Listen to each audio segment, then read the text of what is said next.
আসসালামু আলাইকুম। কেমন আছেন সবাই? আশা করি সবাই ভালো আছেন। তো আজকে একটি রান্নার ব্লগ ভিডিও নিয়ে আসলাম। সারাদিন আজকে আমি কি রান্না করেছি সেটার একটা ভিডিও থাকবে। তো ফার্স্টে আমি গরুর মাংস রান্না করছি। প্রেসার কুকারে আগেই আমি পুরো রান্না করে এখন খালি ভাজা করছি। হ্যাঁ, গরুর মাংসটা ভুনা করব তাই।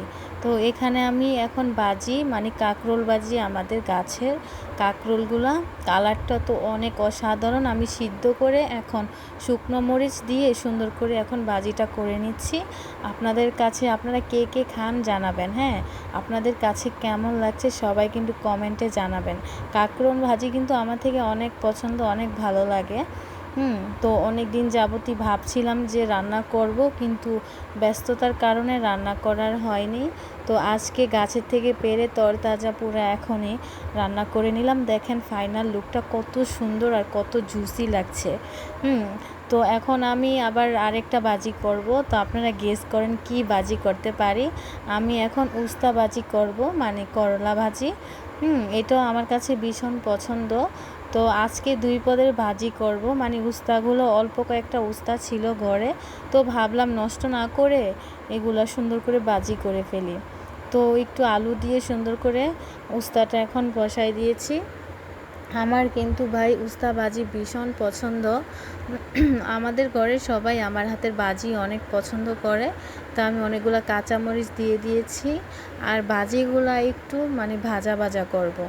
আমার হাতের উস্তা কখনো তিতা হয় না। আমি শুনেছি অনেকের হাতে নাকি অনেক তিতো হয়, বাট আমার হাতে উস্তা কখনো তিতা হয় না। তাই সবাই অনেক আমার হাতের উস্তা ভাজিটা ভীষণ পছন্দ করে। তো আমি এখন ভাজা করে নিব, আর সাথে কিন্তু আমি আরও অনেক কাজও করছি। হ্যাঁ, বসাই দিই। আর আমার কিন্তু কারেন্টের চুলা আমার অভ্যাস হয়ে গেছে। তো আমি অন্য কোনো চুলাতে রান্না করতে গেলে আমার না ভালো লাগে না, মানে তাপ আসে। তো দেখেন ফাইনাল লুকটা উস্তা ভাজিরও ভীষণ সুন্দর হয়েছে, ভাজা করেছি তো তাই। তো এখন আমি একটু মুরগির মাংস রান্না করব, এর জন্য আমি তেল বসিয়ে দিয়েছি। কারণ সবাই আমাদের বাসার সবাই গরুর মাংস খায় না। তো যারা গরুর মাংস খায় না তাদের জন্য আবার অল্প একটু নিয়ে মুরগির মাংস নিয়ে এখন ভুনা করব। তো ফার্মের মুরগি আমরা খাই না সহজে, এবারকেই 2টা নিয়ে আসছে। তো ভাবলাম মুরগিগুলো এভাবে রান্না না করে একটু ভেজে নিলে অনেক ভালো লাগবে, তাই এই জন্য একটু ভাজা করব। তো এই তো ফাইনাল লুক, মানে আমি ভাজা করছি, তারপর ভুনাটা করব। আপনারা কারা আমার মতো মাংসগুলোকে বেজে নেন সবাই কমেন্টে জানাবেন। আমার মতো কারা এরকমভাবে বেজে নেন। আমরা কিন্তু সয়াবিন তেল খুব কমই খাই, সরিষার তেল খাই, এজন্য কালারটা কিন্তু একটু এরকম দেখা যাচ্ছে। তবে আমাদের ঘরোয়া ভাঙা সরিষার তেল অনেক গ্রান, মানে অনেক স্মেল। হ্যাঁ, তো এখন আমি এই যে পেঁয়াজ দিয়ে দিয়েছি। আর পেঁয়াজের কথা কি বলবো ভাই, পেঁয়াজ এখনকার সিদ্ধই হতে চায় না, মানে মানুষের মতো তাকায়া থাকে। মানুষ যেভাবে তাকায়া থাকে সেম পেঁয়াজের অবস্থা কিন্তু এই অবস্থা, মানে তাকায়া থাকে। হ্যাঁ, তো ব্লান্ডার করব, মানে অলসতার কারণে ব্লান্ডার আর করলাম না। তো এইভাবেই আমি এখন মানে ভাজা করব। তো সব কিছু দিয়ে দিচ্ছি, যা দেওয়ার ময় মশলা সব কিছু দিয়ে এখন ভাজা করব। হ্যাঁ, তারপর রান্না করব। অনেকে শুনি যে পেঁয়াজটা মানে এরকম তাকায় থাকে দেখা ব্লান্ডার করে, বাট আমি মানে অলসতার কারণে করলাম না। তো এই তো আজকে কিন্তু ওয়েদারটা বাসায় মানে বাহিরে ভীষণ সুন্দর ছিল। হ্যাঁ, প্রচুর পরিমাণে বাতাস আসতেছিল। তো আমি তো রান্না করবো কি, ধোঁয়ায় আমার পুরো ফেস, মানে আমার ফেসের মধ্যে আমার মুখের মধ্যে শুধু বাতাসই আসতেছিল। আর হচ্ছে তরকারির একদিকে দাগ, মানে সব আমার মুখের মধ্যে আসতেছিল বাতাসের কারণে। আর বাতাসের কারণে ক্যামেরাও ঠিকমতো দেখা যাচ্ছে না, গোলা আসতেছে। আমি জানি না আমার তরকারিটা কীরকম দেখা যাচ্ছে। তো আমি বাতাসের কারণেও আমি করতে পারি না। তো এখন যাই হোক অনেকগুলো কাঁচামরিচ দিয়ে দিলাম। আমরা মানে শুকনো মরিচের যে গুঁড়াটা, হলুদ মরিচ, এগুলো একটু খুব কমই খাই। কাঁচামরিচের জালটা একটু বেশি খাই, তাই বেশি করে কাঁচামরিচ দিয়ে দিয়েছি। তো এখন ভালো করে খুব সুন্দর করে কষাইতেছি যাতে পেঁয়াজটাও একটু গলে যায় আর মাংসটাও সুন্দর করে ভাজা সিদ্ধ হয়ে যায়।